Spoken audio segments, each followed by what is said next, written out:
Hello everyone, welcome to the prediction video of Future Plus Academy. Future Plus Academy നിങ്ങളുടെ മുന്നിലേക്ക് അവതരിപ്പിക്കുന്ന ഇനി വരാൻ പോകുന്ന പരീക്ഷകളിൽ വരാൻ പോകുന്ന ക്വസ്റ്റ്യൻസുമായിട്ട് റിലേറ്റഡ് ആയിട്ടുള്ള ഒരു വീഡിയോ ആണ്. യെസ്, ഇന്ന് നമ്മൾ ഡിസ്കസ് ചെയ്യാൻ വേണ്ടി പോകുന്നത് BA ഹിസ്റ്ററിയിൽ നിങ്ങൾക്ക് ശ്രീനാരായണ ഗുരു ഓപ്പൺ യൂണിവേഴ്സിറ്റിയിൽ പ്രധാനമായിട്ടും പഠിക്കാനുള്ള ഒരു പേപ്പറാണ് ഹിസ്റ്ററി ഓഫ് ഇന്ത്യ. അപ്പൊ ഈ ഹിസ്റ്ററി ഓഫ് ഇന്ത്യയിൽ നിന്നും ഇനി വരാൻ പോകുന്ന പരീക്ഷയിൽ എത്തരത്തിലുള്ള ക്വസ്റ്റ്യൻസ് ആണ് സാധ്യത, അല്ലെങ്കിൽ എങ്ങനെയുള്ള ക്വസ്റ്റ്യൻസ് ആണ് വരാൻ സാധ്യതയുള്ളത്? Is there any doubt on that? അതിലേതെങ്കിലും തരത്തിലുള്ള ഡൗട്ട് ഉണ്ടോ നിങ്ങൾക്ക്? ഉണ്ട് എന്നാണെങ്കിൽ ഇത്തരത്തിലുള്ള ചോദ്യങ്ങളാണ് ഇനി എക്സാമിൽ നിങ്ങൾക്ക് പ്രധാനമായിട്ടും വരാൻ വേണ്ടി പോകുന്നത്. അപ്പൊ ആ ചോദ്യങ്ങളുടെ എങ്ങനെയുള്ള ചോദ്യങ്ങളായിരിക്കും എക്സാമിന് വരാൻ വേണ്ടി പോകുന്നത് എന്നതുമായി ബന്ധപ്പെട്ടിട്ടുള്ള ഒരു വീഡിയോ ആണ് ഇനി നിങ്ങളുടെ മുന്നിലേക്ക് വരുന്നത്. അപ്പോ ക്വസ്റ്റ്യൻസ് എന്തൊക്കെയാണ് ആ ഒരു പ്രഡിക്ഷൻ ക്വസ്റ്റ്യൻസ് എന്നതുമായിട്ട് ബന്ധപ്പെട്ടിട്ട് സംശയമുണ്ടോ നിങ്ങൾക്ക്? ഉണ്ട് എന്നാണെങ്കിലേ ഫ്യൂച്ചർ പ്ലസ് അക്കാഡമിയുടെ വാട്സപ്പ് ഗ്രൂപ്പിന്റെ ലിങ്കും ടെലഗ്രാം ഗ്രൂപ്പിന്റെ ലിങ്കും നിങ്ങൾക്ക് പ്രൊവൈഡ് ചെയ്യുന്നുണ്ട്. നിങ്ങൾ എത്രയും പെട്ടെന്ന് എന്ത് ചെയ്യുക, അതിൽ ജോയിൻ ചെയ്യണം. ഒപ്പം ഇന്ന് 8 മണിയോട് കൂടിയിട്ട് നിങ്ങൾക്ക് എന്ത് ചെയ്യുന്നതാണ്, ആ ഒരു PDF നമ്മൾ തരുന്നതാണ്. അപ്പൊ നിങ്ങൾക്ക് എക്സാമിന് വളരെ എളുപ്പത്തിൽ പഠിക്കാം. പഠിച്ചാൽ 100% ഉറപ്പ് വരും എന്ന ചോദ്യങ്ങളാണ് ഇന്ന് നിങ്ങളുടെ മുന്നിൽ ഡിസ്കസ് ചെയ്യാൻ വേണ്ടി പോകുന്നത്. So yes, I would like to welcome all of you into this class. എല്ലാവരെയും ഈ ഒരു ക്ലാസ്സിലേക്ക് വളരെ വാമായിട്ട്, വളരെ കൂളായിട്ട് വെൽക്കം ചെയ്യാണ്. അപ്പൊ ഒരു ക്വസ്റ്റ്യൻസ് എന്നതിലുപരി, ചോദ്യങ്ങൾ എന്നതിലുപരി എപ്പോഴും നിങ്ങൾ ചിന്തിക്കേണ്ട ഒരു കാര്യമുണ്ട്, ഒരു എക്സാം വരുമ്പം എന്തൊക്കെ ചോദ്യങ്ങളായിരിക്കും വരിക അല്ലെ? അത് നമ്മൾ എന്ത് ചെറിയൊരു എക്സാം അറ്റൻഡ് ചെയ്യുന്ന സമയത്താണെങ്കിലും ഇനി വലിയൊരു എക്സാം അറ്റൻഡ് ചെയ്യുന്ന സമയത്താണെങ്കിലും നമ്മുടെ മൈൻഡിൽ എന്താ ഉണ്ടാവുക? ശരിയാ, എക്സാം വരാനായി, ഇത് കുറേ കാര്യങ്ങൾ പഠിക്കാനുണ്ട്, എന്നാലും എന്തായാലും പഠിച്ചിരിക്കേണ്ട ചില കാര്യങ്ങൾ ഉണ്ടാവുമല്ലോ, ഈ ഭാഗത്തു നിന്നൊക്കെ നിർബന്ധമായിട്ടും ചോദ്യം വരും എന്ന രീതിയിൽ പഠിച്ചിരിക്കേണ്ട ചില ഭാഗങ്ങൾ യെസ് ഒബ്വിയസ്ലി അവിടെയുണ്ട്. അപ്പൊ അതാണ് നമ്മൾ എന്ത് ചെയ്യാൻ വേണ്ടി പോകുന്നത്, പഠിക്കാൻ വേണ്ടി ഇന്നത്തെ ഈ ഒരു വീഡിയോയിൽ ഡിസ്കസ് ചെയ്യാൻ വേണ്ടി പോകുന്നത്. അപ്പൊ നമുക്ക് എത്രയും പെട്ടെന്ന് സ്റ്റാർട്ട് ചെയ്താലോ? യെസ്, അപ്പൊ ഇവിടെ നമ്മുടെ സബ്ജക്റ്റ് BA ഹിസ്റ്ററിക്കാർക്ക് പഠിക്കാനുള്ള എന്താണെന്നാ പറഞ്ഞത്? BA ഹിസ്റ്ററിക്കാർക്ക് പഠിക്കുവാനുള്ള പ്രധാനപ്പെട്ട വളരെ ഇമ്പോർട്ടൻ്റ് ആയിട്ടുള്ള പ്രഡിക്ഷൻ ക്വസ്റ്റ്യൻസിന്റെ പ്രഡിക്ഷനുമായിട്ടാണ് ഇന്ന് ഞാൻ നിങ്ങളുടെ മുന്നിലേക്ക് എത്തിയിരിക്കുന്നത്. യെസ്, ഒബ്വിയസ്ലി ഞാൻ പറയട്ടെ, നമ്മുടെ പ്രഡിക്ഷൻ എന്ന് പറയുമ്പോൾ നമുക്കിപ്പോൾ 1 വേർഡ് ക്വസ്റ്റ്യൻ ഉണ്ടായിരിക്കും, അതേപോലെ തന്നെ സബ്ജക്റ്റീവ് ടൈപ്പ് ക്വസ്റ്റ്യനും ഉണ്ടായിരിക്കും. ഇപ്പൊ 1 വേർഡ് ക്വസ്റ്റ്യൻ എന്ന് പറഞ്ഞാൽ നിങ്ങൾക്ക് എന്താണ് ഒരു ക്വസ്റ്റ്യൻ ഉണ്ടാവും, അതിന്റെ ആൻസർ നിങ്ങൾ എന്ത് ചെയ്യുക, ഇങ്ങനെ പഠിച്ചിട്ടുണ്ടെങ്കിൽ പ്രഡിക്റ്റ് ചെയ്തിട്ട്, അല്ലെങ്കിൽ ഇതാണ് ഉത്തരം എന്ന് ഉറച്ച് എഴുതാൻ വേണ്ടി പറ്റണം. എന്താണ് സബ്ജക്റ്റീവ് ക്വസ്റ്റ്യൻ എന്ന് പറയുന്നത്? സബ്ജക്റ്റീവ് ക്വസ്റ്റ്യൻ എന്നുകൊണ്ട് ഉദ്ദേശിക്കുന്നത് പ്രധാനമായിട്ടും ഒരു എസ്സേ മോഡൽ ക്വസ്റ്റ്യൻ. അത് വെരി ഷോർട്ട് ആൻസർ ആയിരിക്കാം, അല്ലെങ്കിൽ ഷോർട്ട് ആൻസർ ആയിരിക്കാം, അല്ലെങ്കിൽ ലോങ് ആൻസർ ആയിരിക്കാം. അപ്പൊ ആദ്യം നമുക്ക് ഒരു 5 ഒബ്ജക്റ്റീവ് ക്വസ്റ്റ്യൻസിന്റെ ഡിസ്കഷൻ അങ്ങോട്ടേക്ക് നടത്താം അല്ലെ? 5 ഒബ്ജക്റ്റീവ് ക്വസ്റ്റ്യൻസിന്റെ ഡിസ്കഷൻ ആണ്. അപ്പോ ഏതൊക്കെ ഭാഗത്തിൽ നിന്ന് നിങ്ങൾക്ക് ഒബ്ജക്റ്റീവ് ടൈപ്പ് ക്വസ്റ്റ്യൻസ് വരാൻ സാധ്യതയുണ്ട് എന്നതാണ്. സോ ഇവിടെ നോക്കൂ, ഫസ്റ്റത്തെ ക്വസ്റ്റ്യൻ ഞാൻ ഇവിടെ കൊടുത്തിട്ടുണ്ട്. How would one classify the stone age? Human ഹിസ്റ്ററിയെ പലതായിട്ട് നമ്മൾ ക്ലാസിഫൈ ചെയ്തിട്ടില്ലേ, പല രീതിയിലായിട്ട് നമ്മൾ ക്ലാസിഫൈ ചെയ്തിട്ടില്ലേ? അങ്ങനെയാണെങ്കിൽ നമ്മൾ പ്രധാനമായിട്ടും നോട്ട് ചെയ്യേണ്ടത്, എങ്ങനെയാണ് ഒരു വ്യക്തി സ്റ്റോൺ ഏജിനെ ക്ലാസിഫൈ ചെയ്യുന്നത്? യെസ്, ആദ്യത്തെ ഏജ് ആണ്, മനുഷ്യ ചരിത്രത്തിലെ ഹ്യൂമൻ ഹിസ്റ്ററിയിലെ ആദ്യത്തെ കാലഘട്ടമാണ് സ്റ്റോൺ ഏജ്. അപ്പൊ സ്റ്റോൺ ഏജിനെ നമുക്ക് എങ്ങനെയൊക്കെ കാൽക്കുലേറ്റ് ചെയ്യാം, അല്ലെങ്കിൽ എങ്ങനെയൊക്കെ ക്ലാസിഫൈ ചെയ്യാം? യെസ്, 3 കാര്യങ്ങൾ ഇവിടെ കൊടുത്തിട്ടുണ്ട്. Paleolithic, mesolithic, neolithic. ഏതൊക്കെയാണ്? പാലിയോലിത്തിക്, മെസോലിത്തിക്, നിയോലിത്തിക് എന്നിങ്ങനെ നിങ്ങൾക്ക് ക്ലാസിഫൈ ചെയ്യാൻ വേണ്ടി പറ്റും. ഒബ്വിയസ്ലി നിങ്ങൾ ഡീറ്റെയിൽഡ് ആയിട്ടുള്ള കാര്യങ്ങൾ പഠിക്കുമ്പോൾ പാലിയോലിത്തിക്കിന് നിങ്ങൾക്ക് അപ്പർ പാലിയോലിത്തിക്കും ലോവർ പാലിയോലിത്തിക്കും മിഡിൽ പാലിയോലിത്തിക് എന്നിങ്ങനെയൊക്കെ തരംതിരിച്ചിട്ടുണ്ട് എന്നറിയാം. അതേപോലെ തന്നെ മെസോലിത്തിക്, അതിന്റെ ഇടയിൽ വരുന്ന സ്റ്റേജ് നിയോലിത്തിക്, ഒരുപാട് മാറ്റങ്ങൾ കൊണ്ടുവന്ന സ്റ്റേജ് ആയിരുന്നു നിയോലിത്തിക്. അപ്പൊ നമുക്ക് ക്ലാസിഫൈ ചെയ്യാം സ്റ്റോൺ ഏജിനെ, ശിലായുഗ കാലഘട്ടത്തെ പാലിയോലിത്തിക് എന്നും മെസോലിത്തിക് എന്നും അതേപോലെ തന്നെ നിയോലിത്തിക് എന്നും. രണ്ടാമത്തത് ഹൂ റോട്ട് ഹർഷചരിത എന്നതാണ്. ആരാണ് ഹർഷചരിത എന്ന പുസ്തകം എഴുതിയത്? ഹർഷവർദ്ധനൻ എന്ന് പറയുന്ന രാജാവിന്റെ ചാപ്റ്റർ പഠിച്ചത് ഓർമ്മയില്ലേ ഹിസ്റ്ററി ഓഫ് ഇന്ത്യയില്? യെസ്. അപ്പൊ ഹർഷന്റെ കൊട്ടാരത്തിൽ അന്നുണ്ടായിരുന്ന ബാണഭട്ട എന്ന് പറയുന്ന വ്യക്തിയാണ് എന്ത് ചെയ്തിരിക്കുന്നത്? ഹർഷചരിത എന്ന ബുക്ക് എഴുതിയത്. ആരാണ്? ബാണഭട്ടൻ. ഇനി നമുക്ക് ഇമ്പോർട്ടന്റ് ആയിട്ടുള്ള വേറൊരു ക്വസ്റ്റ്യൻ നോക്കാം. ആറാമത്തെ ക്വസ്റ്റ്യൻ നോക്കാം. Who discovered the site Harappa in 1920?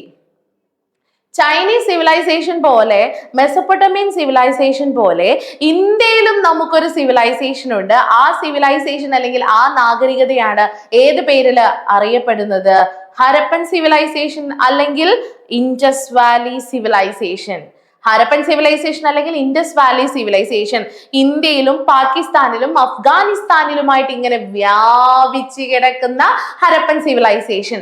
ഈ ഹരപ്പൻ സിവിലൈസേഷനിലെ പ്രധാനപ്പെട്ട നഗരങ്ങളായിരുന്നു ഹാരപ്പ, മോഹൻജദാരോ.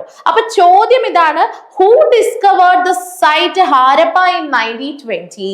1920 ഹാരപ്പ എന്ന സൈറ്റ് ആരാ ഡിസ്കവർ ചെയ്തിരിക്കുന്നത്? And what is the answer of this question?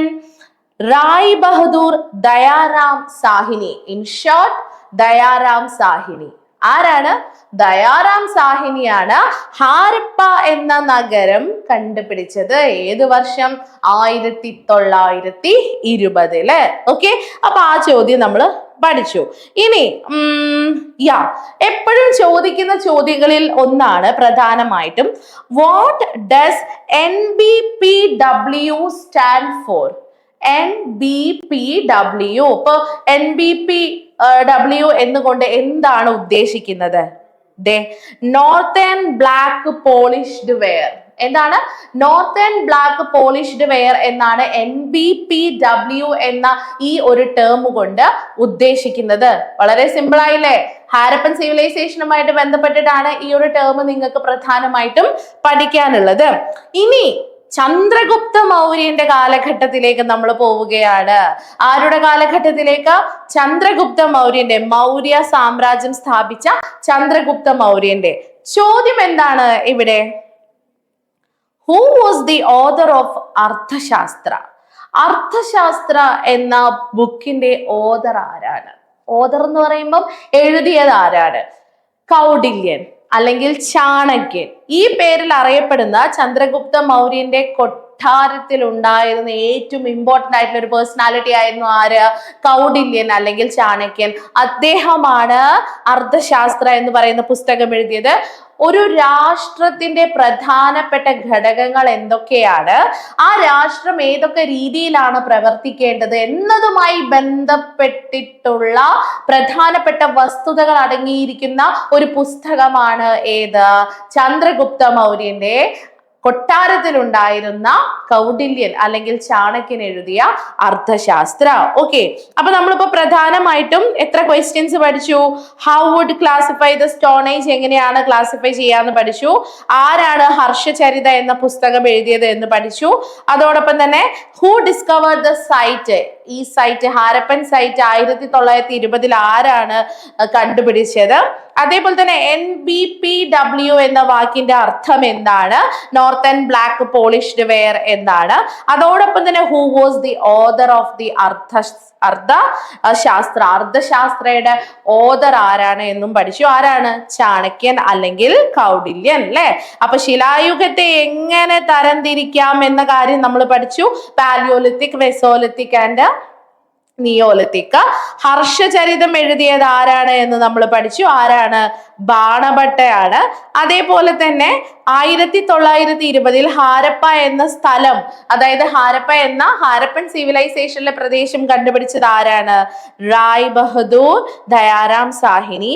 NBPW എന്താണ് സൂചിപ്പിക്കുന്നത്? നോർത്തേൺ ബ്ലാക്ക് പോളിഷ് വെയർ, അല്ലെ? അതാണ് NBPW. ആൻഡ് അർത്ഥശാസ്ത്രത്തിന്റെ രചയിതാവ് ആരാണ്? ചാണക്യൻ. ഇതോടൊപ്പം തന്നെ നിങ്ങൾക്ക് തിണൈ കോൺസെപ്റ്റിൽ വരുന്ന മൂവേന്ദർ എന്ന പദത്തെ കുറിച്ച് നിങ്ങൾക്ക് പഠിക്കാം. മൂവേന്ദസ് എത്ര പേര് കൂടി ചേർന്നതായിരിക്കാം? എത്ര അധികാര വർഗങ്ങൾ കൂടി ചേർന്നതായിരിക്കാം? 3 എണ്ണം. അവരാരൊക്കെയാണ്? ചോളരും ചേരരും പാണ്ഡ്യരും. സൗത്ത് ഇന്ത്യ, അതായത് തെക്കേ ഇന്ത്യ ഭരിച്ചിരുന്ന ചോള, ചേര, പാണ്ഡ്യ രാജവംശങ്ങൾ കൂടി ചേർന്നതാണ് മൂവേന്ദർ എന്നുകൊണ്ട് ഉദ്ദേശിക്കുന്നത്. അപ്പൊ ഈ ഒരു രീതിയിലാണ് നിങ്ങൾ പ്രധാനമായിട്ടും നിങ്ങളുടെ വൺ വേർഡ് ക്വസ്റ്റ്യൻസിന് തയ്യാറായിട്ട് എടുക്കേണ്ടത്. അപ്പൊ പേരുകളൊക്കെ ഉണ്ടെങ്കിൽ സ്പെസിഫിക് ആയിട്ടുള്ള പേരുകൾ പഠിക്കണം. ഇയേഴ്സ് ഉണ്ടെങ്കിൽ വർഷങ്ങൾ പഠിക്കുക. ഇനി ഏതെങ്കിലും ഇവന്റുകൾ ഉണ്ടെങ്കിൽ ആ ഇവന്റിൽ പങ്കെടുത്ത രാജാക്കന്മാര്, ആ രാജാക്കന്മാരുടെ പ്രത്യേകതകള്, ഏതെങ്കിലും പ്രത്യേക സംഭവം നടന്നിട്ടുണ്ട് എന്നാണെങ്കിൽ ആ സംഭവവുമായി ബന്ധപ്പെട്ടിട്ടുള്ള കാര്യങ്ങൾ, ഇപ്പൊ ചരിത്ര സംഭവങ്ങൾ ഒരുപാട് നടന്നിട്ടുണ്ട് അല്ലെ, അപ്പൊ അതുമായിട്ട് ബന്ധപ്പെട്ടിട്ടുള്ള കാര്യങ്ങളൊക്കെ വേണം നിങ്ങൾ പ്രധാനമായിട്ടും പഠിക്കാൻ.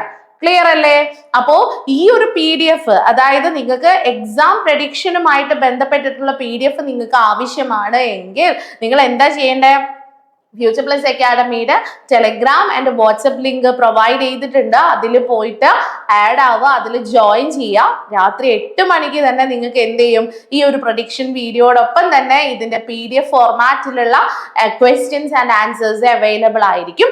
മറ്റൊരു കാര്യം, ശ്രീനാരായണ ഗുരു ഓപ്പൺ യൂണിവേഴ്സിറ്റിയുടെ ക്രാഷ് കോഴ്സ് നമ്മൾ സ്റ്റാർട്ട് ചെയ്തിട്ടുണ്ട്. എക്സാമിന് നിങ്ങൾക്ക് നിർബന്ധമായിട്ടും പഠിക്കാവുന്ന ചില കാര്യങ്ങൾ വളരെ ചുരുങ്ങിയ സമയം കൊണ്ടും വളരെ ചുരുങ്ങിയ ഫീസ് കൊണ്ടുമാണ് നിങ്ങൾ മുന്നിലേക്ക് ഞങ്ങൾ എത്തിക്കുന്നത്. അപ്പൊ ശ്രീനാരായണ ഗുരു ഓപ്പൺ യൂണിവേഴ്സിറ്റിയിൽ ഈ ഒരു BA ഹിസ്റ്ററിക്കാർക്ക് അവർ പഠിക്കാനുള്ള സബ്ജക്റ്റുകളുമായി ബന്ധപ്പെട്ടുള്ള ക്രാഷ് കോഴ്സ് ആരംഭിച്ചിട്ടുണ്ട്.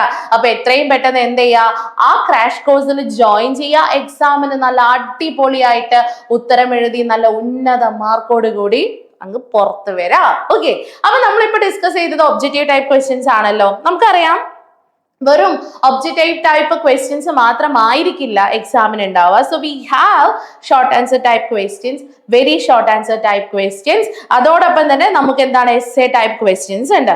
അപ്പൊ അത്തരത്തിൽ നിങ്ങൾക്ക് പ്രധാനമായിട്ടും ക്വസ്റ്റ്യൻസ് ഒക്കെ ഏതൊക്കെ ഭാഗങ്ങളിൽ നിന്ന് വരാൻ സാധ്യതയുണ്ട് എന്നുള്ളത്.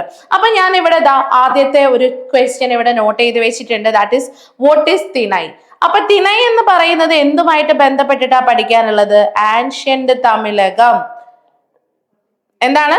ആൻഷ്യന്റ് തമിഴകവുമായിട്ട് ബന്ധപ്പെട്ടിട്ടാണ് തിണൈ എന്ന കോൺസെപ്റ്റിനെ കുറിച്ച് നിങ്ങൾക്ക് പഠിക്കാനുള്ളത്. അത് കഴിഞ്ഞാൽ നമുക്ക് പഠിക്കാനുള്ളത് ഭക്തി മൂവ്മെന്റ്. മിഡീവൽ ഇന്ത്യയിലെ ഭക്തി മൂവ്മെന്റിനെ കുറിച്ച് നിങ്ങൾ പ്രധാനമായിട്ടും പഠിക്കണം. Who were Alvars and Nayanars. Alvars and Nayanars എന്ന് പറയുന്നത് ഭക്തി പ്രസ്ഥാനവുമായിട്ട് ബന്ധപ്പെട്ടിട്ടുള്ളതാണ്. അപ്പൊ നമ്മൾ അതും എന്ത് ചെയ്യണം? പ്രധാനമായിട്ടും പഠിച്ചിരിക്കേണ്ട ഒരു കാര്യമാണ്. മറ്റൊന്ന്, what do you mean by second urbanization? രണ്ടാം നാഗരികത എന്ന് പറയുന്നത്, ഇപ്പൊ ഫസ്റ്റ് അർബനൈസേഷൻ എന്ന് പറയുന്നത് നമുക്കറിയാം ഇൻഡസ് വാലി സിവിലൈസേഷൻ ആണ്. അല്ലെങ്കിൽ ആദ്യത്തെ നാഗരികത ഇന്ത്യയിൽ ഹിന്ദു അല്ലെങ്കിൽ സിന്ധു നദീതട സംസ്കാരമാണ്. എന്താണ്? സിന്ധു നദീതട സംസ്കാരമാണ്. എന്നാൽ സെക്കൻഡ് അർബനൈസേഷൻ എന്ന് പറഞ്ഞാൽ ഇന്ത്യൻ ചരിത്രത്തിൽ എന്താണ്? അതാണ് നമ്മൾ അടുത്തതായിട്ട് ഡിസ്കസ് ചെയ്യാൻ വേണ്ടിയിട്ട് പ്രധാനമായിട്ടും പോകുന്നത്. About second urbanization. പിന്നീട് നമ്മൾ കുറച്ചുകൂടെ ഒരു മുൻപത്തെ കാലഘട്ടത്തിലേക്ക് പോകുമ്പോൾ അവിടെ neolithic revolution, Gordon Childe form ചെയ്തിരിക്കുന്ന നിയോലിത്തിക് റെവല്യൂഷൻ എന്ന് പറയുന്ന ഒരു പാഠഭാഗത്തിലെ അല്ലെങ്കിൽ യൂണിറ്റിലെ പ്രധാനപ്പെട്ട ഒരു കാര്യം നിങ്ങൾക്ക് പഠിക്കാനുണ്ട്. പിന്നെ ഒന്ന് നമുക്ക് നോക്കാം, വീണ്ടും ചന്ദ്രഗുപ്ത മൗര്യന്റെ അശോകന്റെ ധമ്മ പോളിസി. ഓക്കെ, ഇത്രയും കാര്യങ്ങൾ നമുക്ക് എന്ത് ചെയ്യാം? ഇനി പ്രധാനമായിട്ടും ഡിസ്കസ് ചെയ്യാം. So let's moving on to the subjective type questions ആണ്. ഒബ്ജക്റ്റീവിൽ നിന്ന് മാറി അതിൽ നമുക്ക് ആദ്യത്തെ ചോദ്യം എന്തിനെ കുറിച്ചിട്ടായിരുന്നു? തിണൈ എന്ന കോൺസെപ്റ്റിനെ കുറിച്ചിട്ടായിരുന്നു. ഏർലി തമിഴകത്തിലാണ് ഈ ഒരു തിണൈ എന്ന് പറയുന്ന കോൺസെപ്റ്റ് അവരുടെ സോഷ്യൽ ലൈഫുമായിട്ട് സാമൂഹിക ജീവിതവുമായി ബന്ധപ്പെട്ട് കിടക്കുന്ന ഒരു കോൺസെപ്റ്റ് ആണ് തിണൈ. ഇപ്പൊ thinai refers to a concept in ancient Tamil literature. Ancient Tamil literature എന്ന് പറഞ്ഞാൽ പ്രാകൃത തമിഴ് സാഹിത്യത്തിലാണ് തിണൈ എന്ന് പറയുന്ന കോൺസെപ്റ്റ് നമുക്ക് കാണാൻ വേണ്ടി പറ്റുന്നത്. ഈ തിണൈ എന്ന് പറയുന്നത് ആ കാലഘട്ടത്തിൽ നിലനിന്നിരുന്ന പ്രധാനപ്പെട്ട എക്കോളജിക്കൽ സോൺസ് ആയിരുന്നു. എക്കോളജിക്കൽ സോൺസ് എന്ന് പറഞ്ഞാൽ ഭൂമിശാസ്ത്രപരമായിട്ടുള്ള ചില പ്രദേശങ്ങളെയാണ് നമ്മൾ എന്തെന്ന് പറയുന്നത്, തിണൈ എന്നുകൊണ്ട് ഉദ്ദേശിക്കുന്നത്. അപ്പൊ അവിടുത്തെ ജീവജാലങ്ങള്, അവിടുത്തെ ക്ലൈമറ്റ്, അതേപോലെ തന്നെ അവിടെ ജീവിച്ചിരുന്ന മനുഷ്യന്മാര് സ്വീകരിച്ചിരുന്ന രീതികള്, ഏതൊക്കെ രീതികളിലൂടെയാണ് അവർ ജീവിച്ചിരുന്നത് എന്നിവയാണ് ഈ തിണൈ കോൺസെപ്റ്റില് പഠിക്കാനുള്ളത്. സോ ഇതിൽ പ്രധാനമായിട്ടും 5 തിണൈകൾ നമുക്ക് പഠിക്കാനുണ്ട്. കുറിഞ്ചി, മുല്ലൈ, പാലൈ, മരുതം, നെയ്തൽ എന്നത്. അപ്പൊ ഈ കുറിഞ്ചി എന്ന് പറഞ്ഞാൽ മൗണ്ടേനിയസ്, അതായത് കുന്നിൻ പ്രദേശത്തെ അല്ലെ, അല്ലെങ്കിൽ കുന്നുകൾ ആ ഭാഗത്തുള്ള പ്രദേശത്തെയാണ് നമ്മൾ കുറിഞ്ചി എന്ന് പറയുന്നത്. മുല്ലൈ എന്ന് പറയുന്നത് പാസ്ട്രൽ ഏരിയ ആണ്. പാസ്ട്രൽ ഏരിയ എന്ന് പറഞ്ഞാൽ നമ്മൾ ഈ കന്നുകാലികളെയും മറ്റും എന്താണ് അഴിച്ചുവിട്ട് അവിടെ ആ ഒരു ഏരിയ ആണ് നമ്മൾ പാസ്ട്രൽ. ഇനി അരിഡ് റേഞ്ചിനെയാണ്, അല്ലെങ്കിൽ അരിഡ് ഏരിയ, ഡ്രൈ ആണ് കംപ്ലീറ്റ്ലി, അവിടെ കൃഷിയില്ല. ഈ ഒരു പാസ്ട്രൽ ഏരിയ ഇല്ല, അവിടെ വളരെ ഡ്രൈ ആയിട്ടുള്ള ഏരിയ ആണ് നമ്മൾ മുല്ലൈ എന്നുകൊണ്ട് ഉദ്ദേശിക്കുന്നതിന് പകരം നമ്മൾ പാലൈ എന്നുകൊണ്ട് ഉദ്ദേശിക്കുന്നത്. മറ്റൊന്ന് റിവർ വാലി ആണ്, അതായത് നമ്മൾ ഈ നദി തടങ്ങളിലൊക്കെ കാണുന്ന ഏരിയ ആണ് നമ്മൾ എന്തുകൊണ്ട് ഉദ്ദേശിക്കുന്നത്, മരുതം. ലാസ്റ്റ് വൺ നെയ്തൽ. നെയ്തൽ എന്നുകൊണ്ട് ഉദ്ദേശിക്കുന്നത് എന്താണ്, കോസ്റ്റൽ ഏരിയ, തീരദേശ പ്രദേശങ്ങളെയാണ് നമ്മൾ നെയ്തൽ എന്ന് പറയുന്നത്. അപ്പൊ പ്രാചീന തമിഴകം വളരെ ഇമ്പോർട്ടന്റ് ആയിട്ടുള്ള ഒരു ചാപ്റ്റർ ആണ്, ഒരു യൂണിറ്റ് ആണ്. അതിൽ നമുക്ക് പ്രാചീന തമിഴകത്തിൽ ഇപ്പൊ നമുക്ക് മെഗാലിത്തിക്സിനെ കുറിച്ചിട്ടൊക്കെ പഠിക്കാനുണ്ട്. പക്ഷെ അതിൽ നിങ്ങൾ നോട്ട് ചെയ്യേണ്ട ഒന്നാണ് തിണൈ എന്ന് പറയുന്നത്. തമിഴ് സാഹിത്യത്തിലെ ഒരു ആശയമാണ് തിണൈ എന്നുകൊണ്ട് ഉദ്ദേശിക്കുന്നത്. ആ കാലഘട്ടത്തിലുള്ള വ്യത്യസ്തമായ പാരിസ്ഥിതിക മേഖലകളെയാണ് അത് വിവരിക്കുന്നത്. ബിക്കോസ് ഓരോ തിണയിലും അതിൻ്റെതായിട്ടുള്ള ജീവജാലങ്ങളും പക്ഷികളും അതേപോലെ തന്നെ ചെടികളും ക്ലൈമറ്റും ഒക്കെ നിർബന്ധമായിട്ടും ഉണ്ടാകും. അപ്പൊ ഈ ഒരു തമിഴ് ലിറ്ററേച്ചർ അനുസരിച്ചിട്ട് ആ കാലഘട്ടത്തിൽ ഐന്തിണൈ, ഐന്ത് എന്ന് പറഞ്ഞാൽ എന്താ, 5 തിണൈകളായിരുന്നു ഉണ്ടായിരുന്നത്. അത് ഏതൊക്കെയാ, കുറിഞ്ചി, മരുതം, മുല്ലൈ, പാലൈ, നെയ്തൽ എന്നിങ്ങനെ 5 പ്രധാനപ്പെട്ട എക്കോസോൺസ്, ഭൂമിശാസ്ത്ര മേഖലകളായിരുന്നു ഉണ്ടായിരുന്നത്. അപ്പൊ കുറിഞ്ചിയുടെ പ്രത്യേകത നമുക്കൊന്ന് നോക്കാം. ഓക്കെ, കുറിഞ്ചി എന്ന് പറഞ്ഞാൽ എന്താണ്, ഹില്ലി മൗണ്ടൈൻ റീജിയൻ ആണ്. ഞാൻ നേരത്തെ പറഞ്ഞ പോലെ തന്നെ മുല്ലൈ എന്ന് പറഞ്ഞാൽ ഫോറസ്റ്റഡ് ട്രാക്ട് ആണ്. മരുതം എന്ന് പറഞ്ഞാൽ അഗ്രികൾച്ചറൽ ലാൻഡ് ആണ്. നെയ്തൽ എന്ന് പറഞ്ഞാൽ കോസ്റ്റൽ ഏരിയ ആണ്. പാലൈ എന്ന് പറഞ്ഞാൽ അരിഡ് ഡെസേർട്ട് ലാൻഡ്സിനെയാണ് പാലൈ എന്നുകൊണ്ട് ഉദ്ദേശിക്കുന്നത്. അങ്ങനെ നമ്മൾ തിണൈ കോൺസെപ്റ്റിനെ കുറിച്ച് പഠിച്ചു. ഇനി നമുക്ക് ഒരു മിഡീവൽ പീരീഡിൽ, അതായത് ആൻഷ്യന്റ് ഇന്ത്യയിൽ നിന്ന് മിഡീവൽ പീരീഡിലേക്ക് വരാം. ആ മിഡീവൽ പീരീഡിൽ മധ്യകാലഘട്ടത്തിലാണ് നിങ്ങൾക്ക് ഇതിനെ കുറിച്ച് പഠിക്കാനുള്ളത്. Who were Alvars and Nayanars. ഈ പറയുന്ന ആൾവാസും ഈ പറയുന്ന നായനാസും ഒക്കെ ആരായിരുന്നു എന്നുള്ളതാണ്. അവിടെയാണ് നിങ്ങൾ ഏത് പ്രസ്ഥാനത്തെ കുറിച്ച് ഓർക്കേണ്ടത്, ഭക്തി പ്രസ്ഥാനത്തെ കുറിച്ച്. ഒരു കാലഘട്ടത്തില് ബ്രാഹ്മണ മേധാവിത്വം ഉണ്ടായിരുന്ന സമൂഹത്തില് എല്ലാ ജനങ്ങളെയും ഒരുപോലെ ട്രീറ്റ് ചെയ്തിരുന്നില്ല, എല്ലാ ജനങ്ങളെയും ഒരുപോലെ പരിചരിച്ചിരുന്നില്ല. അപ്പോഴാണ് ഇത്തരത്തിലുള്ള ഭക്തി പ്രസ്ഥാനങ്ങൾ ഉയർന്നു വരികയും എല്ലാ ജാതി മതത്തിലുള്ള ജനങ്ങൾക്ക് ഒരേപോലെ തങ്ങൾക്ക് ഇഷ്ടപ്പെട്ട ദൈവത്തെ ആരാധിക്കുവാനുള്ള ഒരു പ്ലാറ്റ്ഫോം ഉണ്ടാക്കിയെടുക്കുകയും ചെയ്തു. ഈ ഭക്തി മൂവ്മെന്റിലെ 2 പ്രധാനപ്പെട്ട വിഭാഗക്കാരായിരുന്നു ആൾവാസും നായനാസും. ആരൊക്കെ, ആൾവാസും നായനാസും.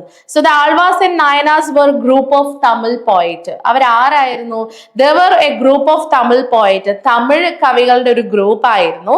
ആൻഡ് ഭക്തി മൂവ്മെന്റിൽ ഇവർക്ക് വലിയ സ്ഥാനം തന്നെയായിരുന്നു ഉണ്ടായിരുന്നത്. പ്രത്യേകിച്ച് 6ാം നൂറ്റാണ്ട് മുതൽ 9ാം നൂറ്റാണ്ട് വരെയാണ് ഭക്തി മൂവ്മെന്റ് ഇന്ത്യയിൽ പ്രചരിപ്പിച്ചിരുന്നത്. അപ്പോ ഇവരെ കുറിച്ചും നമുക്ക് വിവരങ്ങൾ ലഭിക്കുന്നുണ്ട്. ഈ ഭക്തി മൂവ്മെന്റിൽ വളരെ പ്രധാനപ്പെട്ട ആദ്യത്തെ തന്നെ ഒരു വിഭാഗം, ആരാധന കൾട്ട് വിഭാഗമാണ് ഏത്, ആൾവാസ്. ഓക്കെ, അപ്പൊ ആൾവാസിന്റെ പ്രത്യേകത എന്താണ്, ലോർഡ് വിഷ്ണുവിനെയും വിഷ്ണുവിന്റെ അവതാരങ്ങളെയും ആരാധിച്ച് പ്രാർത്ഥിച്ച് മുൻപോട്ടേക്ക് പോയ വിഭാഗക്കാരായിരുന്നു ആര്? ആൾവാസ്. അപ്പൊ devoted to lord Vishnu and his avatars. അദ്ദേഹത്തിന്റെ അവതാരങ്ങൾ എന്ന് പറയുമ്പോൾ നമ്മൾ കൃഷ്ണനെ പോലെയുള്ള അവതാരങ്ങളില്ലേ, അതുപോലെ തന്നെ ഇവരെയൊക്കെ ആരാധിച്ച് മുൻപോട്ടേക്ക് പോയിരുന്ന വ്യക്തികളെയാണ് നമ്മൾ ആൾവാസ് എന്ന പേര് കൊണ്ട് ഉദ്ദേശിച്ചിരിക്കുന്നത്, അല്ലെങ്കിൽ ആൾവാസ് എന്ന പേര് കൊണ്ട് അറിയപ്പെടുന്നത്. അങ്ങനെ പ്രധാനപ്പെട്ട ചില ആൾവാസിന്റെ പേരുകൾ നമ്മൾ പഠിക്കാൻ വേണ്ടി പോവുകയാണ്. 12 prominent ആൾവാസ് ഏതൊക്കെയാണ്? ഇൻക്ലൂഡിങ് നമ്മാൾവാർ, ആണ്ടാൾ, പെരിയാൾവാർ. ഓക്കെ, അപ്പൊ 12 പ്രധാനപ്പെട്ട ആൾവാസിലുള്ള കുറച്ച് ആളുകളുടെ പേരുകൾ മാത്രമാണ് ഇവിടെ കൊടുത്തിരിക്കുന്നത്. ഇനി ഇതിൽ നിങ്ങൾക്ക് ചില ആളുകളുടെ പേരുകൾ നിങ്ങൾക്ക് നോട്ട് ചെയ്യാൻ വേണ്ടി പറ്റും. അതായത് ഇപ്പം പൊയ്കൈ ആൾവാറാണ് ആൾവാസിലെ ആദ്യത്തെ ആൾവാർ എന്ന പേരിൽ അറിയപ്പെടുന്നത്. ആരാണ്? പൊയ്കൈ ആൾവാർ എന്ന പേരിൽ അറിയപ്പെടുന്ന വ്യക്തിയാണ് നമ്മുടെ ഈ ഭക്തി പ്രസ്ഥാനത്തിൽ തന്നെ ആദ്യത്തെ ആൾവാർ എന്ന പേരിൽ അറിയപ്പെടുന്നത്. അതേപോലെ തന്നെ ആൾവാസിന് ശേഷം നമുക്ക് പഠിക്കാനുള്ള ഒരു പ്രധാനപ്പെട്ട വിഭാഗം ആരാണെന്നല്ലേ? നായനാർസ് ആണ്. ഇപ്പൊ ആൾവാസ് എന്ന് പറയുന്ന കാറ്റഗറി അവർ ലോർഡ് വിഷ്ണുവിനെയും വിഷ്ണുവിന്റെ അവതാരങ്ങളെയാണ് ഫോക്കസ് ചെയ്യുന്നതെങ്കിൽ, നായനാർസ് എന്ന് പറയുന്ന കാറ്റഗറി ആരെയാണ് ഫോക്കസ് ചെയ്യുന്നത്? They devoted to lord Shiva and his avatars. Yes, ശിവനെ ആരാധിക്കുകയും ശിവന്റെ അവതാരങ്ങളെ ആരാധിച്ച് മുൻപോട്ടേക്ക് പോയ, അല്ലെങ്കിൽ ഒരുപാട് പ്രാർത്ഥനകളിലൂടെ മുൻപോട്ടേക്ക് പോയ വിഭാഗങ്ങളെയാണ് ഏത് പേരിൽ അറിയപ്പെടുന്നത്? ഈ നായനാസ് എന്ന പേരിൽ അറിയപ്പെടുന്നത്. അവരുടെ കീ ഫിഗേഴ്സ് 63 പ്രൊമിനന്റ് ആയിട്ടുള്ള ആളുകളുണ്ട്. അതിൽ കുറച്ച് ആളുകളുടെ പേര് അപ്പാർ, സുന്ദരാർ ആൻഡ് മാണിക്യവസകർ എന്നിവര് പ്രധാനപ്പെട്ട നായനാസ് ആണ്. അപ്പൊ ഭക്തി മൂവ്മെന്റിനെ കുറിച്ച് പഠിക്കുമ്പോൾ ഈ 2 വിഭാഗങ്ങളെ കുറിച്ച് പഠിക്കാതെ ഒരിക്കലും നമുക്ക് മുൻപോട്ടേക്ക് പോവാൻ സാധിക്കുന്നതല്ല. ഓക്കെ, ഇനി നമ്മൾ നേരത്തെ പഠിച്ച പോലെ തന്നെ one of the most prominent Nayanars known for his lyrical beauty and profound spiritual insights എന്ന് പറയുന്നത് ആരാണ്? അപ്പാറാണ് കേട്ടോ. അപ്പൊ അപ്പാറിന്റെ കവിതകളൊക്കെ ഭയങ്കര ഫേമസ് ആണ്. ഭയങ്കരമായിട്ടൊരു സ്പിരിച്വൽ ഇൻസൈറ്റോട് കൂടിയിട്ടുള്ള വ്യക്തിയാണ് അപ്പാർ. മറ്റൊന്ന് സംബന്ധാർ ആണ്. ആരാണ്? സംബന്ധാർ. അദ്ദേഹവും ഇതേപോലെ തന്നെ ഈ പറയുന്ന നായനാർസിൽ വളരെ പ്രധാനപ്പെട്ട വ്യക്തികളിൽ ഒരാളാണ് സംബന്ധാർ എന്ന് പറയുന്നത്. ഇനി ഇതിന്റെ ഒരു കീ സെമിലാരിറ്റീസിനെ കുറിച്ച് പഠിക്കാം. പ്രധാനപ്പെട്ട സാമ്യതകളെ കുറിച്ച് നമുക്കൊന്ന് പഠിക്കാം. ഭക്തി മൂവ്മെന്റിന്റെ ഈ 2 വിഭാഗത്തിൽ പെടുന്ന ആളുകളുടെ ഇടയിൽ ചില സിമിലാരിറ്റീസ് ഉണ്ട്. For example, both groups were integral to ഭക്തി movement, emphasizing personal devotion to the divine. അതായത് ആചാര അനുഷ്ഠാനങ്ങളെക്കാൾ ദൈവത്തോടുള്ള വ്യക്തിപരമായ ഭക്തിയായിരുന്നു ഇവർക്ക് ഉണ്ടായിരുന്നത്. ഇവർക്ക് എങ്ങനെയാണ്? ദൈവത്തോട് വ്യക്തിപരമായിട്ടുള്ള ഭക്തിയായിരുന്നു ഇവർക്ക് ഉണ്ടായിരുന്നത്. ദൈവത്തിന്റെ മുമ്പിൽ എല്ലാ മനുഷ്യരും എന്താണ്? തുല്യരാണ്. അതാണ് അടുത്തത്. ദൈവത്തിന്റെ മുന്നിൽ ഇവരെല്ലാവരും തുല്യരാണ്. ആരുടെ ഇടയിൽ എന്തില്ല? യാതൊരു തരത്തിലുമുള്ള വ്യത്യാസങ്ങൾ, അസമത്വം ഉണ്ടായിരുന്നില്ല.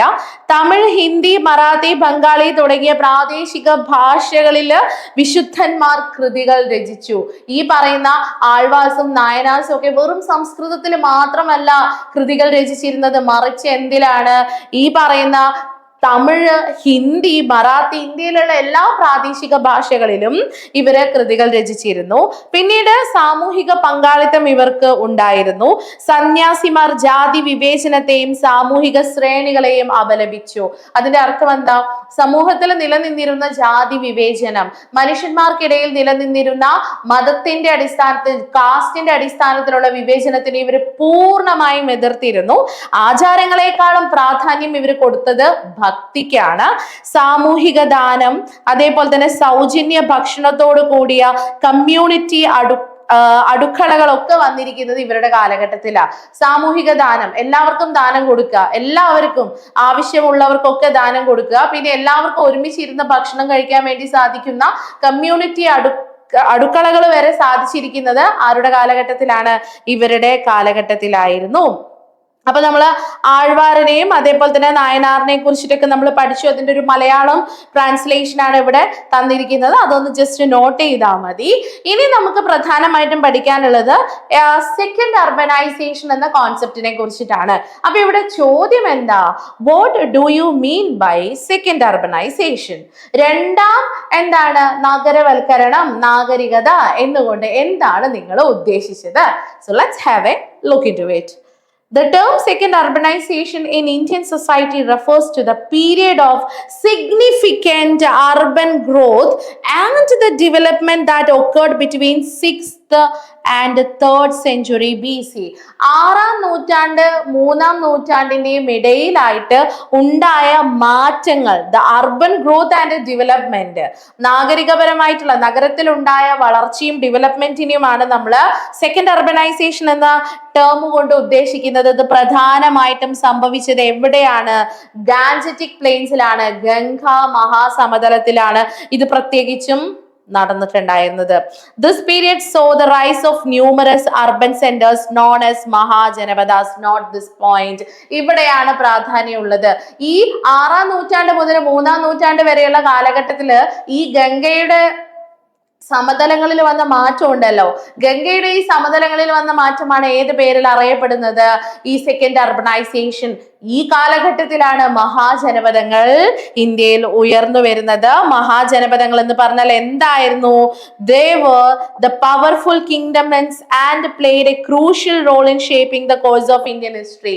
ആ കാലഘട്ടത്തിൽ ഇന്ത്യൻ ചരിത്രത്തിലെ വളരെ പവർഫുൾ ആയിട്ടുള്ള രാജ്യങ്ങളായിരുന്നു മഹാജനപദങ്ങൾ. യെസ്, അപ്പൊ അതിന്റെ ഒരു മലയാളം എന്താണ്? ഇന്ത്യൻ ചരിത്രത്തിൽ രണ്ടാം വൽക്കരണം, നഗരവൽക്കരണം എന്ന പേരിൽ അറിയപ്പെടുന്ന കാലഘട്ടം ഏകദേശം 3ാം നൂറ്റാണ്ടിനും 6ാം നൂറ്റാണ്ടിനും ഇടയിൽ, 6ാം നൂറ്റാണ്ടിനും 3ാം നൂറ്റാണ്ടിനും ഇടയിലായിരുന്നു. ആ കാലഘട്ടം പ്രധാനമായിട്ടും വികാസങ്ങൾ സംഭവിച്ചത് ഗംഗാ മഹാസമതലത്തിൽ വെച്ചിട്ടായിരുന്നു. ഈ കാലഘട്ടത്തിലാണ് ഒരുപാട് മഹാജനപദങ്ങൾ ഇന്ത്യൻ ചരിത്രത്തിൽ ഉയർന്നു വന്നത്. ഈ മഹാജനപദങ്ങള് അവരുടെ പ്രത്യേകത ആ കാലഘട്ടത്തിൽ ഉണ്ടായിരുന്ന പ്രധാനപ്പെട്ട എന്തായിരുന്നു? ചില രാജ്യങ്ങളായിരുന്നു ഇത്തരത്തിലുള്ള മഹാജനപദങ്ങൾ. സോ രണ്ടാമത്തെ നഗരവൽക്കരണം നിരവധി ഘടകങ്ങളാലാണ് നയിക്കപ്പെട്ടത്. ഓക്കെ, രണ്ടാമത്തെ നഗരവൽക്കരണം നടക്കാനുള്ള കാരണങ്ങൾ എന്തെല്ലാമാണെന്ന് നോക്കാം. ഒന്ന്, കാർഷിക മിച്ചം. ഫലഭൂയിഷ്ടമായ ഗംഗാ സമതലം കാർഷിക ഉൽപാദനത്തിൽ ഗണ്യമായ വർധനവിന് സാക്ഷ്യം വഹിച്ചു. ഇത് വർദ്ധിച്ചു വരുന്ന നഗര ജനസംഖ്യയെ പിന്തുണയ്ക്കുന്ന ഭക്ഷണത്തിന്റെ മിച്ചത്തിലേക്ക് നയിച്ചു. വേറൊന്നുമല്ല, ഈ നഗരവൽക്കരണം ആരംഭിച്ച സമയത്ത് എന്തുകൊണ്ടാണ് ഗംഗാ സമതലത്തില് രണ്ടാം നഗരവൽക്കരണം ആരംഭിച്ചിട്ടുണ്ടാവുക? വെള്ളത്തിന്റെ അവൈലബിലിറ്റി, കൃഷി നല്ല രീതിയിൽ നടന്നു, നമുക്ക് വിചാരിച്ചതിനേക്കാളും കൂടുതൽ കൃഷി ചെയ്യാൻ പറ്റി. അങ്ങനെ വിചാരിച്ചതിനേക്കാളും കൂടുതൽ കൃഷി ചെയ്യാൻ പറ്റിയപ്പോൾ എന്ത് സംഭവിച്ചു? കൃഷി കൂടുതലായിട്ട് വന്നു, മിച്ചോൽപാദനം വരുന്നു അല്ലെ. അത് മറ്റൊന്ന് ഇരുമ്പ് സാങ്കേതിക വിദ്യയാണ്. ഇരുമ്പ് സാങ്കേതിക വിദ്യ എന്നുകൊണ്ട് ഉദ്ദേശിച്ചത് ഇരുമ്പ് ഉപകരണങ്ങളുടെയും ആയുധങ്ങളുടെയും വ്യാപകമായ ഉപയോഗം കൃഷിയിലും യുദ്ധത്തിലും വിപ്ലവം സൃഷ്ടിച്ചു. ഇത് ഉൽപാദനക്ഷമത വർദ്ധിപ്പിക്കുന്നതിനും രാജ്യങ്ങളുടെ വികാസത്തിനും എന്തായി? കാരണമായി. അപ്പൊ ഇരുമ്പ് ഉപകരണങ്ങളുടെ പ്രത്യേകത എന്താണ്? എന്തിനെ നമുക്ക് പെട്ടെന്ന് ഇല്ലാണ്ടാക്കും അല്ലെ. അപ്പൊ ഈ ഇരുമ്പ് ഉപകരണങ്ങൾ ഉപയോഗിച്ച് കൂടുതൽ കൃഷി ചെയ്യാനുള്ള സ്ഥലങ്ങളൊക്കെ ഇവർ എന്ത് ചെയ്തു? രൂപപ്പെടുത്തി. അതേപോലെ തന്നെ യുദ്ധത്തിലും ഇത്തരത്തിലുള്ള ഇരുമ്പിനെ കൊണ്ടുള്ള ആയുധങ്ങൾ കൂടുതലായിട്ട് ഉപയോഗിക്കാൻ തുടങ്ങി. ഇത് ഉൽപാദനക്ഷമത വർദ്ധിപ്പിക്കുന്നതിനും രാജ്യങ്ങളുടെ വികാസത്തിനും കാരണമായി. ഉൽപാദനക്ഷമത വർദ്ധിപ്പിക്കുന്നതിനും രാജ്യത്തിന്റെ വികാസത്തിനും ഇത് കാരണമായി. മറ്റൊന്ന് വ്യാപാരവും വാണിജ്യവുമാണ്. ഉൾനാടൻ നാവിക വഴികളുടെ വികാസം, അതേപോലെ തന്നെ വിവിധ പ്രദേശങ്ങൾ തമ്മിലുള്ള ചരക്കുകളുടെയും ആശയങ്ങളുടെയും കൈമാറ്റം സുഗമമാക്കി. ഇത് സാമ്പത്തിക വളർച്ചയ്ക്കും നഗര കേന്ദ്രങ്ങളുടെ ഉയർച്ചയ്ക്കും കാരണമായി. അങ്ങനെയാണ് ഈ കാലഘട്ടത്തില് നഗരവൽക്കരണം, പ്രത്യേകിച്ച് സെക്കൻഡ് അർബനൈസേഷൻ എന്ന കോൺസെപ്റ്റിലേക്ക് നമ്മൾ എത്തിച്ചേർന്നത്. ഈ പറഞ്ഞ കാരണങ്ങൾ മാത്രമല്ല, അതിനു പുറമെ ആ കാലഘട്ടത്തിലുണ്ടായ പുതിയ മതങ്ങളുടെ ഉദയം എന്തിന് കാരണമായിട്ടുണ്ട്? ഇന്ത്യയില് സെക്കൻഡ് അർബനൈസേഷൻ അല്ലെങ്കിൽ രണ്ടാം നഗരവൽക്കരണം എന്ന പ്രക്രിയ കൂടുതൽ വേഗത്തിലാക്കാൻ കാരണമായിട്ടുണ്ട്. അപ്പൊ പുതിയ മതങ്ങളുടെ ഉദയം എന്ന് പറയുമ്പോൾ അന്ന് സമൂഹത്തിൽ ഉണ്ടായിരുന്ന മതങ്ങളിൽ നിന്നും വ്യത്യസ്തമായി, മതങ്ങളുടെ ആദർശങ്ങളിൽ നിന്നും വ്യത്യസ്തമായി രണ്ട് പ്രധാനപ്പെട്ട മതങ്ങൾ രൂപം കൊണ്ടു. അതാണ് ജൈനമതവും ബുദ്ധമതവും. അപ്പോൾ ജൈനമതവും ബുദ്ധമതവും പോലെയുള്ള പുതിയ മതപ്രസ്ഥാനങ്ങളുടെ ആവിർഭാവം, രൂപീകരണം പരമ്പരാഗത സാമൂഹിക ശ്രേണികളെ വെല്ലുവിളിക്കുകയും സമത്വ മൂല്യങ്ങളെ പ്രോത്സാഹിപ്പിക്കുകയും ചെയ്തു. ഇത് നഗരകേന്ദ്രങ്ങളുടെ വളർച്ചയ്ക്ക് കാരണമായി. അപ്പൊ ഇവരുടെയൊക്കെ ഒരു പൊതുവായിട്ടുള്ള ഒരു തത്വം എന്ന് പറഞ്ഞാൽ സമത്വമായിരുന്നു. സമത്വം കൊണ്ട് നടക്കുക, സമത്വമായിട്ട് മുൻപോട്ടേക്ക് പോവുക എന്നതായിരുന്നു. അപ്പൊ പഴയ മതങ്ങൾ, അവിടെ ഓൾറെഡി ഉണ്ടായിരുന്ന മതങ്ങൾക്കൊന്നും വലിയ പ്രാധാന്യം ലഭിക്കാതെ അതൊക്കെ എങ്ങനെ പോ നിങ്ങളൊന്നും ഞങ്ങൾക്ക് വേണ്ട എന്നുള്ള രീതിയിലേക്ക് പുതിയ മതങ്ങളെ അന്നത്തെ കാലഘട്ടത്തിലെ ജനങ്ങൾ സ്വീകരിക്കുവാനും തുടങ്ങി. ഈ കാലഘട്ടത്തിൽ ഉയർന്നു വന്ന ചില പ്രമുഖ മഹാജനപദങ്ങളിൽ മഗധ, കോസല, വജ്ജി, വത്സ എന്നിവ ഉൾപ്പെടുന്നു. അപ്പൊ ഈ കാലഘട്ടത്തിൽ ഞാൻ പറഞ്ഞു, നിങ്ങളുടെ അടുത്ത് നേരത്തെ പറഞ്ഞു, മഹാജനപദങ്ങൾ ഉയർന്നു വന്നിരുന്നു. ആ മഹാജനപദങ്ങളിൽ വളരെ പ്രധാനപ്പെട്ടതായിരുന്നു മഗധ, കോസല, വജ്ജി, വത്സ എന്നിവ. ശക്തമായ സൈനിക ശക്തി, കേന്ദ്രീകൃത ഭരണം, ഊർജസ്വലമായ നഗര സംസ്കാരം എന്നിവ ഈ രാജ്യങ്ങളുടെ സവിശേഷതയായിരുന്നു. എന്തുകൊണ്ടാണ് 16 മഹാജനപദങ്ങൾ ഉണ്ടായിട്ടും ഈ ജനപദങ്ങൾ മാത്രം വളരെ പ്രാധാന്യം അർഹിക്കുന്നതായിട്ട് മാറിയത്? വേറൊന്നും കൊണ്ടുമല്ല, ശക്തമായ സൈനിക ശക്തിയും കേന്ദ്രീകൃത ഭരണവും ഊർജസ്വലമായ നഗര സംസ്കാരവുമാണ് ഇത്തരത്തിലുള്ള രാജ്യങ്ങൾ ശക്തമാവാനുള്ള കാരണം. ഈ മഹാജനപദങ്ങളുടെ ഉദയം ഇന്ത്യയുടെ വിവിധ പ്രദേശങ്ങൾ തമ്മിലുള്ള രാഷ്ട്രീയവും സാംസ്കാരികവുമായ ഇടപെടലുകൾക്ക് കാരണമായി.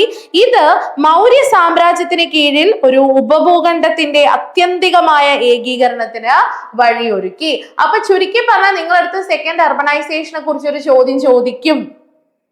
ഇനി ചോദ്യം ചോദിച്ചില്ലെങ്കിലും മഹാജനപദങ്ങളെ കുറിച്ച് ചോദിക്കും. അപ്പൊ ഇത് രണ്ടും നിങ്ങൾക്ക് കണക്ട് ചെയ്തിട്ട് ആൻസർ ചെയ്യാവുന്നതാണ്. അതായത് മഹാജനപദങ്ങൾ എന്ന് പറഞ്ഞ സെക്കൻഡ് അർബനൈസേഷന്റെ ഭാഗമായിട്ട് 6-ാം നൂറ്റാണ്ട് മുതൽ 3-ാം നൂറ്റാണ്ട് വരെയുള്ള കാലഘട്ടത്തിലാണ് രൂപീകൃതമായത്. അപ്പൊ അവിടെ നിങ്ങൾക്ക് എന്തുകൊണ്ട് അത് ഗംഗാ മഹാസമുദ്രത്തിൽ വന്നു, മഹാജനപദങ്ങളുടെ ഉയർച്ചയ്ക്ക് കാരണം എന്തായിരുന്നു, അതിനോടൊപ്പം തന്നെ നിങ്ങൾക്ക് ആഡ് ഓൺ ചെയ്യാവുന്ന പോയിന്റ് ആണ് എത്ര മഹാജനപദങ്ങൾ ഉണ്ടായിരുന്നു, അതിലേതൊക്കെയാണ് ശക്തമായിട്ട് മാറിയത്. ഇപ്പൊ മനസ്സിലായില്ലേ? അപ്പൊ സെക്കൻഡ് അർബനൈസേഷന്റെ പ്രത്യേകതകളും അതിനെക്കുറിച്ച് ചോദ്യങ്ങളും വന്ന കണ്ണും പൂട്ടി ആൻസർ ചെയ്തോളണം. മഹാജനപദാസ് വിടരുത്. ഇനി നമുക്ക് 4ാമത്തെ പ്രധാനപ്പെട്ട ഒരു ചോദ്യം, അതായത് ഇതിൽ നിന്നും ചോദ്യം വരാൻ സാധ്യതയുണ്ട് ഈ ഭാഗത്ത് നിന്ന്. അത് വേറെ ഒന്നുമല്ല, നിയോലിത്തിക് റെവല്യൂഷൻ, നിയോലിത്തിക് വിപ്ലവം, നവീന ശിലായുഗ വിപ്ലവം. ഈ സ്റ്റോൺ ഏജിൽ നിന്നും അതേപോലെ തന്നെ ഈവൻ നമ്മൾ നേരത്തെ പറഞ്ഞ പാലിയോലിത്തിക്, മെസോലിത്തിക് ഏജിൽ നിന്നും കാലഘട്ടത്തിൽ നിന്നും വളരെ വ്യത്യസ്തമായിട്ടുള്ള ഒരു കാലഘട്ടമാണ് നിയോലിത്തിക്. ഒരുപാട് മാറ്റങ്ങൾ വന്ന, ഒരുപാട് വളർച്ച വന്ന, കൃഷി ചെയ്യാൻ വേണ്ടി തുടങ്ങി. അതേപോലെ തന്നെ ആളുകൾ കുറച്ചുകൂടി ഒരു സെറ്റിൽഡ് ലൈഫിലേക്കൊക്കെ ചെറിയ രീതിയിൽ കടക്കുന്നത് ഈ ഒരു നിയോലിത്തിക് റെവല്യൂഷന്റെ അല്ലെങ്കിൽ ഈ ഒരു നിയോലിത്തിക് കാലഘട്ടത്തിലാണ്. അതുകൊണ്ട് ആ കാലഘട്ടത്തിൽ വന്ന മാറ്റങ്ങളെയാണ് നിയോലിത്തിക് റെവല്യൂഷൻ അല്ലെങ്കിൽ നിയോലിത്തിക് വിപ്ലവം എന്ന പേര് കൊണ്ട് ഇവിടെ മെൻഷൻ ചെയ്യുന്നത്. The term Neolithic Revolution was coined by V. Gordon Childe, an Australian archaeologist in his 1936 book Man Makes Himself. 1936 പുറത്തിറങ്ങിയ ഒരു പുസ്തകം. ആ പുസ്തകത്തിന്റെ പേരാണ് മാൻ മേക്സ് ഹിംസെൽഫ്. മാൻ മേക്സ് ഹിംസെൽഫ് എന്ന പുസ്തകം എഴുതിയത്, ആ വർക്ക് കംപ്ലീറ്റ് ചെയ്ത വ്യക്തിയാണ് ഗോർഡൻ ചൈൽഡ് എന്ന് പറയുന്ന Australian archaeologist. So here the Neolithic Revolution, also known as the Agricultural Revolution. Neolithic Revolution എന്ന കോൺസെപ്റ്റിന്, നവീന ശിലായുഗ വിപ്ലവം എന്ന കോൺസെപ്റ്റിന് ഒരു പുതിയ പേര് കൂടെ കൊടുത്തു. അതാണ് എന്താണ്? Agricultural Revolution, which was a significant turning point in human history. മനുഷ്യ ചരിത്രത്തിലെ വളരെ പ്രധാനപ്പെട്ട ഒരു ടേണിംഗ് പോയിന്റ് ആയിരുന്നു ഈ അഗ്രികൾച്ചറൽ റെവല്യൂഷൻ. വേറൊന്നുമല്ല, ഇതിന്റെ പ്രാധാന്യം എന്ന് പറയുന്നത് the transition from a nomadic hunter gatherer lifestyle, അതായത് നായാടി ജീവിച്ചിരുന്ന ആളുകളുടെ ഒരു ജീവിത രീതി, അതിൽ നിന്നും to one of the settled agriculture and animal domestication. നമ്മൾ സ്ഥിരമായിട്ട് ഒരു പ്രദേശത്ത് താമസിക്കാൻ വേണ്ടി തുടങ്ങി. ആ പ്രദേശങ്ങളിൽ നമ്മൾ ആനിമൽ ഡൊമസ്റ്റിക്കേഷൻ, മൃഗങ്ങളെ നമ്മൾ വളർത്താൻ തുടങ്ങി നമ്മുടെ ജീവിത രീതിയുടെ ഭാഗമായിട്ട്. അതുകൊണ്ടാണ് നിയോലിത്തിക് കാലഘട്ടത്തിൽ വന്ന മാറ്റങ്ങളെ ഓസ്ട്രേലിയൻ ആർക്കിയോളജിസ്റ്റ് ആയിട്ടുള്ള ഗോൾഡൻ ചൈൽഡ്, നിയോളിത്തിക് റെവല്യൂഷൻ എന്ന പേര് കൊണ്ട് മെൻഷൻ ചെയ്യാനുള്ള കാരണം. So let's learn about the key aspects of neolithic revolution. Neolithic റെവല്യൂഷനിൽ നിങ്ങൾ പ്രധാനമായിട്ടും നോട്ട് ചെയ്യേണ്ട ചില ആസ്പെക്ട്സ് എന്തൊക്കെയാണെന്ന് നോക്കാം. Number 1, domestication of plants and animals. Okay, അതായത് നമ്മൾ ആ കാലഘട്ടത്തിൽ സസ്യങ്ങളെയും മൃഗങ്ങളെയൊക്കെ നമ്മൾ വളർത്താൻ വേണ്ടി തുടങ്ങി. ദെൻ സെഡൻറ്ററി ലൈഫ് സ്റ്റൈല്, അതായത് ജനങ്ങൾ ഈ പറയുന്ന കൃഷി തുടങ്ങി സെറ്റിൽഡ് ലൈഫ് ഒക്കെ തുടങ്ങി ആ കാലഘട്ടത്തില് അവർ പെർമനന്റ് ആയിട്ട് ഒരു വില്ലേജിലും അല്ലെങ്കിൽ ടൗണുകളിലൊക്കെ താമസിക്കാനായിട്ട് തുടങ്ങി. The shift from nomadic to a sedentary life, ഒരു സെറ്റിൽഡ് ലൈഫിലേക്കുള്ള ഒരു മാറ്റമാണ് നമ്മൾ നിയോളിത്തിക് റെവല്യൂഷൻ എന്നുകൊണ്ട് ഉദ്ദേശിക്കുന്നത്. ഈ കാലഘട്ടത്തിൽ ഒരുപാട് സാങ്കേതികപരമായിട്ടുള്ള പുരോഗതികൾ ഉണ്ടായിട്ടുണ്ടായിരുന്നു. അതായത് ടെക്നോളജിക്കൽ അഡ്വാൻസ്മെന്റും ഈ കാലഘട്ടത്തിൽ ഉണ്ടായിരുന്നു. അതിലാണ് the development of agriculture necessitated new technologies such as tools for farming. എന്താണ് ടെക്നോളജിക്കൽ അഡ്വാൻസ്മെന്റ്? ഫാമിങ്ങിനുള്ള ടൂൾസ് ഉണ്ടാക്കിയെടുത്തു, കൃഷി ചെയ്യാനുള്ള tools. Pottery for storing food store ചെയ്യാനുള്ള ഒരുപാട് മൺപാത്രങ്ങൾ ഉണ്ടാക്കിയെടുത്തു. And weaving for creating textiles, നമുക്ക് ആവശ്യമായിട്ടുള്ള ഈ തുണിത്തരങ്ങളൊക്കെ ഉണ്ടാക്കാനുള്ള വീവിംഗ് പ്രൊസീജിയർ നമ്മൾ സ്റ്റാർട്ട് ചെയ്തു. Then social and economic changes, സാമൂഹികപരമായിട്ടുള്ള സാംസ്കാരികപരമായിട്ടുള്ള ഒരുപാട് മാറ്റങ്ങൾ ഈ ഒരു കാലഘട്ടത്തിൽ ഉണ്ടായിരുന്നു. അതിൽ നമുക്ക് നോട്ട് ചെയ്യാം increased food production led to population growth, അല്ലെ? അതായത് ഒരുപാട് ഫുഡ് ഒരുപാട് ഉൽപ്പാദിപ്പിക്കുന്നു, അത് ജനസംഖ്യാ വർധനവിന് കാരണമാകുന്നു. ഒരു ജോലിയല്ല, പല പല പല ജോലികൾ ചെയ്യുന്ന വിഭാഗക്കാർ സമൂഹത്തിൽ രൂപം കൊള്ളുന്നു. And the emergence of social hierarchies, അതായത് ഇപ്പൊ ബ്രാഹ്മണ, ക്ഷത്രിയ, വൈശ്യ, ശൂദ്ര എന്ന് പറയുന്ന ക്ലാസിഫിക്കേഷനും ഇവിടെ രൂപീകൃതമാകുന്നു. This laid to the foundation for the development of civilizations with complex social structure, political system and religious beliefs. ഇതാണ് പിന്നീട് വളരെ കോംപ്ലിക്കേറ്റഡ് ആയിട്ടുള്ള ഒരു സൊസൈറ്റി ഈ കാലഘട്ടത്തിലാണ് ഇന്ത്യയിൽ എന്ത് ചെയ്യുന്നത്? രൂപീകൃതമാകുന്നത്. അപ്പൊ നവീന ശിലായുഗത്തിൽ ഉണ്ടായ മാറ്റങ്ങളെയാണ് നവീന ശിലായുഗ വിപ്ലവം അല്ലെങ്കിൽ കാർഷിക വിപ്ലവം എന്ന പേരിലൊക്കെ അറിയപ്പെടുന്നത്. നിയോളിത്തിക് വിപ്ലവത്തിന്റെ പ്രധാന വശങ്ങൾ, സവിശേഷതകൾ എന്തൊക്കെയാന്ന് ചോദിച്ചാൽ സസ്യങ്ങളുടെയും മൃഗങ്ങളുടെയും വളർത്തൽ, അതേപോലെ തന്നെ സാങ്കേതികപരമായിട്ടുള്ള മുന്നേറ്റങ്ങൾ, ഞാൻ നേരത്തെ പറഞ്ഞ കൃഷി ചെയ്യാനുള്ള ആയുധങ്ങൾ ഉണ്ടാക്കിയെടുക്കുന്നു, ഭക്ഷണം സംഭരിക്കുന്നതിനായിട്ടുള്ള മൺപാത്രങ്ങൾ ഉണ്ടാക്കിയെടുക്കുന്നു, അങ്ങനെയുള്ള കാര്യങ്ങൾ. ഇനി നമുക്ക് വളരെ പ്രധാനപ്പെട്ട മറ്റൊരു ക്വസ്റ്റ്യനും കൂടെ ഡിസ്കസ് ചെയ്തിട്ട് ഇതൊന്ന് അവസാനിപ്പിക്കാം. ചന്ദ്രഗുപ്ത മൗര്യ സാമ്രാജ്യത്തിലെ വളരെ പ്രധാനപ്പെട്ട ഒരു റൂളർ ആയിരുന്നു അശോക ദ ഗ്രേറ്റ്. നമ്മുടെ ഷാറുഖ് ഖാന്റെ അശോകൻ എന്ന് പറയുന്ന മൂവി കണ്ടിട്ടുണ്ടോ നിങ്ങൾ? നല്ല അടിപൊളി സോങ്സ് ഒക്കെ ഉള്ള ഷാറുഖ് ഒരു കിങ് ആയിട്ട്, അശോക രാജാവായിട്ട് അഭിനയിച്ച് തകർത്ത, കരീന കപൂറിന്റെ വളരെ അടിപൊളി പാട്ടുകളൊക്കെ ഉള്ള അശോക മൂവി കണ്ടിട്ടില്ലെങ്കിൽ ഒന്ന് പോയി കാണാം. അതിൽ അശോക ചക്രവർത്തിയുടെ വളരെ ഡീറ്റെയിൽഡ് ആയിട്ടുള്ള ഒരു ലൈഫ് സ്റ്റോറിയാണ് കൊടുത്തിരിക്കുന്നത്. അപ്പൊ അശോകന്റെ ധമ്മ പോളിസി എന്താണ് എന്നതാണ് മറ്റൊരു പ്രധാനപ്പെട്ട കാര്യം. അപ്പൊ ഈ അശോകന്റെ ധമ്മ പോളിസി നിങ്ങൾ പഠിക്കുമ്പോൾ നിങ്ങൾ നോട്ട് ചെയ്യേണ്ട കാര്യം എന്താ? ഉറപ്പായിട്ട് നിങ്ങൾ മൗര്യൻ എംപയറിനെ കുറിച്ച് പഠിച്ചിരിക്കണം. മൗര്യൻ എംപയർ എങ്ങനെയാണ് മഗധ എന്ന മഹാജനപദത്തിൽ നിന്നും മാറി മൗര്യൻ എന്ന സാമ്രാജ്യത്തിലേക്ക് വന്നത് എന്ന് നിങ്ങൾ നോട്ട് ചെയ്തിരിക്കണം. മൗര്യ സാമ്രാജ്യത്തിലെ വളരെ പ്രധാനപ്പെട്ട ഭരണാധികാരികൾ ആരൊക്കെയാണ് എന്ന് നിങ്ങൾ നോട്ട് ചെയ്യണം. എങ്കിൽ മാത്രമേ നിങ്ങൾക്ക് അശോകന്റെ ധമ്മ പോളിസിയെ കുറിച്ചിട്ട് പഠിക്കാൻ പറ്റുള്ളൂ. അപ്പൊ ഇവിടെ നമ്മൾ ഡിസ്കസ് ചെയ്യാൻ വേണ്ടി പോകുന്നത് ധമ്മ പോളിസിയാണ്. ധമ്മ പോളിസിയെ കുറിച്ചാണ് ഡിസ്കസ് ചെയ്യുന്നതെങ്കിലും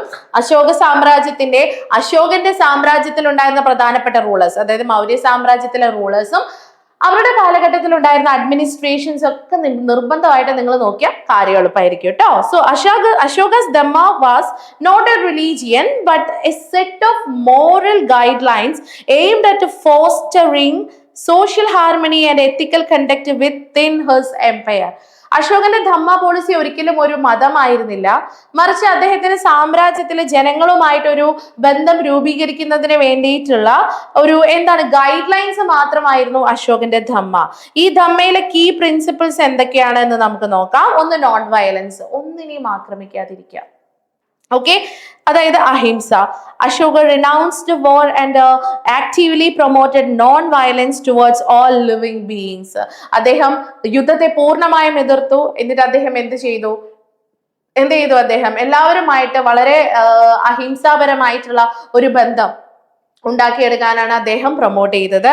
മറ്റൊന്ന് ടോളറൻസ്, സഹിഷ്ണുത. സഹിഷ്ണുത എന്ന് പറഞ്ഞാൽ എന്താ? എല്ലാത്തിനെയും ആക്സെപ്റ്റ് ചെയ്യാനുള്ള നമ്മുടെ ഒരു ability. Dhamma emphasized respect for all religions and encouraged peaceful coexistence among different faiths. എല്ലാ മതവിഭാഗത്തിൽ പെടുന്ന ആളുകളെ നമ്മൾ അക്സെപ്റ്റ് ചെയ്യുക, അവരുടെ വിശ്വാസങ്ങളെ അക്സെപ്റ്റ് ചെയ്യുക. അല്ലാതെ ഈ മതത്തിൽ ഇങ്ങനെയുള്ള കാര്യങ്ങളാണ്, എനിക്കത് വേണ്ട എന്നൊന്നും പറയരുത്. നമ്മൾ എല്ലാത്തിനെയും അക്സെപ്റ്റ് ചെയ്യണം. മറ്റൊന്ന് compassion ആണ്. Ashoka promoted compassion and concern for the well-being of all his subjects including animals. മനുഷ്യന്മാരെ മാത്രമല്ല ആനിമൽസിനെ വരെ അദ്ദേഹം എന്ത് ചെയ്തിട്ടുണ്ട്? വളരെ സുരക്ഷയോട് കൂടിയിട്ട് അതിനെ വരെ പ്രൊട്ടക്ട് ചെയ്യണം എന്ന് ആഗ്രഹിച്ച ഒരു റൂളർ ആയിരുന്നു അശോക ചക്രവർത്തി. പിന്നീട് സോഷ്യൽ വെൽഫെയർ, സാമൂഹികപരമായിട്ടുള്ള ക്ഷേമങ്ങള്, എത്തിക്കൽ ഗവർണൻസ്. എത്തിക്കൽ ഗവർണൻസ് എന്നുകൊണ്ട് ഉദ്ദേശിക്കുന്നത് വളരെ എന്താ പറയാ, ജസ്റ്റിസ് കൊണ്ടുവരിക, നീതിപരമായിട്ട് എല്ലാവർക്കും ഒരുപോലെ നീതി കൊടുക്കുന്ന രീതിയിൽ ഭരിക്കുക. അതിനെയാണ് എത്തിക്കൽ ഗവർണൻസ് എന്നുകൊണ്ട് ഉദ്ദേശിക്കുന്നത്. ഇതിന്റെ മറ്റൊരു key features secular in nature ആണ്. എല്ലാവരെയും അശോകന്റെ ധമ്മ പോളിസീസ് ഫോളോ ചെയ്യാൻ അദ്ദേഹം ഇൻവൈറ്റ് ചെയ്തിട്ടുണ്ടായിരുന്നു. ഈ ഒരു ധമ്മ പോളിസി ഫോക്കസ് ചെയ്തത് സോഷ്യൽ ഹാർമണിക്കാ, സമാധാനപരമായ നിലനിൽപ്പിനെയാണ് ധമ്മ പോളിസി എന്ത് ചെയ്തത്? ഫോക്കസ് ചെയ്തത്. അല്ലാതെ നിങ്ങൾ പോയി ആ രാജ്യത്തിനെ ആക്രമിക്കൂ, ഈ രാജ്യം നമുക്ക് ആവശ്യപ്പെട്ടതല്ല എന്നല്ല അശോകൻ പറഞ്ഞത്.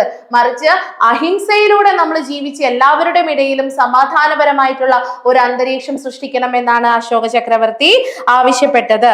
മറ്റൊന്ന്, അദ്ദേഹത്തിന്റെ ഈ ആശയങ്ങൾ അദ്ദേഹം സ്പ്രെഡ് ചെയ്തത്, ജനങ്ങളിലേക്ക് എത്തിച്ചത് ശിലാലിഖിതങ്ങളിലൂടെ, എഡിക്സിലൂടെയാണ്. എഡിക്സ് എന്ന് പറഞ്ഞാൽ ശാസനങ്ങളിലൂടെയാണ്. അത് നിങ്ങൾക്ക് ഇമ്പോർട്ടന്റ് ആയിട്ട് അശോകനെ കുറിച്ച് പഠിക്കുമ്പോൾ അശോകന്റെ ശാസനങ്ങളെ കുറിച്ച് ഒന്ന് നോട്ട് ചെയ്യാനുണ്ട്. പിന്നീട് അശോകന്റെ ഈ ഒരു ധമ്മ പോളിസി പിന്നീട് വന്ന റൂളേഴ്സിനെ, ഭരണാധികാരികളെ ഒരുപാട് ഇൻഫ്ലുവൻസ് ചെയ്യുകയുണ്ടായി. ഓക്കെ, ആൻഡ് ഇതൊക്കെയാണ് ഇങ്ങനെ മറ്റുള്ള രാജ്യങ്ങളിലേക്ക് അദ്ദേഹത്തിന്റെ ധമ്മ പോളിസി എത്തിക്കുന്നതിന് വേണ്ടിയിട്ട് അദ്ദേഹം എന്ത് ചെയ്തു? സ്വന്തം മക്കളെ, ഇപ്പൊ സംഘമിത്ര അദ്ദേഹത്തിന്റെ മകളാണ്, മകളെ വരെ സിലോൺ എവിടെയാ?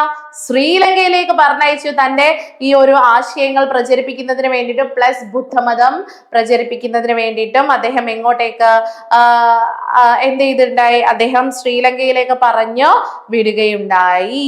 ഓക്കെ, അപ്പൊ ഈ ജൈനമതം ബുദ്ധമതം ഒക്കെ ആ കാലഘട്ടത്തില് രാജാക്കന്മാരെ വളരെ വലിയ രീതിയിൽ തന്നെ എന്ത് ചെയ്തിട്ടുണ്ട്? ഫോക്കസ് ചെയ്തിട്ടുണ്ട്. ഓക്കെ, സോ ഗൈസ്, നമ്മളിപ്പോ ഡിസ്കസ് ചെയ്തത് അശോകന്റെ ധമ്മ പോളിസിയെ കുറിച്ചിട്ടായിരുന്നു. അശോകന്റെ ധമ്മ പോളിസി തത്വങ്ങൾ എന്തെല്ലാമാണ്? ആ തത്വങ്ങളിൽ എന്തൊക്കെയാണ് ഉൾപ്പെടുന്നത്? അഹിംസ, സഹിഷ്ണുത, അനുകമ്പ, മൃഗങ്ങൾ ഉൾപ്പെടെയുള്ള തന്റെ എല്ലാ പ്രജകളുടെയും ക്ഷേമത്തിന് വേണ്ടിയിട്ട് അദ്ദേഹം പ്രവർത്തിച്ചു. മറ്റൊന്ന് സാമൂഹ്യ ക്ഷേമമാണ്. ജനങ്ങൾക്ക് ആശുപത്രികള്, കിണറുകള്, യാത്രക്കാർക്കായിട്ട് ഒരുപാട് വിശ്രമ കേന്ദ്രങ്ങൾ അദ്ദേഹം ഒരുക്കിയിരുന്നു. മറ്റൊന്ന്, അശോകന്റെ ധർമ്മത്തിന്റെ പ്രധാന സവിശേഷതകളായിരുന്നു. അപ്പൊ ഒരു മതേതര സ്വഭാവത്തോട് കൂടിയിട്ടായിരുന്നു അദ്ദേഹത്തിന്റെ ധമ്മ പോളിസി ഉണ്ടായിരുന്നത്. അതേപോലെ തന്നെ മറ്റൊന്ന് എന്താണ്? ശാസനങ്ങളിലൂടെ അശോകൻ തന്റെ സാമ്രാജ്യത്തിലുടനീളം ഒരുപാട് ശാസനങ്ങൾ ആലേഖനം ചെയ്യുകയും ഈ ശിലാശാസനങ്ങളിലൂടെയും സ്തംഭശാസനങ്ങളിലൂടെയും തന്റെ ധർമ്മം വ്യാപകമായിട്ട് പ്രചരിപ്പിക്കുകയും ചെയ്തു.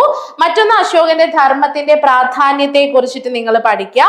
അദ്ദേഹം സാമൂഹിക സൗഹാർദ്ദം പ്രോത്സാഹിപ്പിച്ചിരുന്നു. വൈവിധ്യമാർന്ന മൗര്യ സാമ്രാജ്യത്തിനുള്ളിൽ മതസഹിഷ്ണുതയും സാമൂഹിക സൗഹാർദ്ദവും പ്രോത്സാഹിപ്പിക്കുന്നതിൽ ധർമ്മം ഒരു പ്രധാന പങ്കുവഹിച്ചു. പിൽക്കാല ഭരണാധികാരികളെ ഇത് സ്വാധീനിച്ചു. ധാർമ്മിക ഭരണത്തിലും സാമൂഹിക ക്ഷേമത്തിലും അശോകൻ നൽകിയ ഊന്നൽ പിൽക്കാല ഭരണാധികാരികളെ സ്വാധീനിക്കുകയും നൈതിക നേതൃത്വ തത്വങ്ങളെ പ്രചോദിപ്പിക്കുകയും ചെയ്യുകയുണ്ടായി. ഇത്രയും കാര്യങ്ങളാണ് നിങ്ങൾ പ്രധാനമായിട്ടും നോട്ട് ചെയ്യുക. അപ്പൊ ഇങ്ങനെയുള്ള ഭാഗത്തു നിന്നൊക്കെ നിങ്ങൾക്ക് ചോദ്യങ്ങൾ വരും.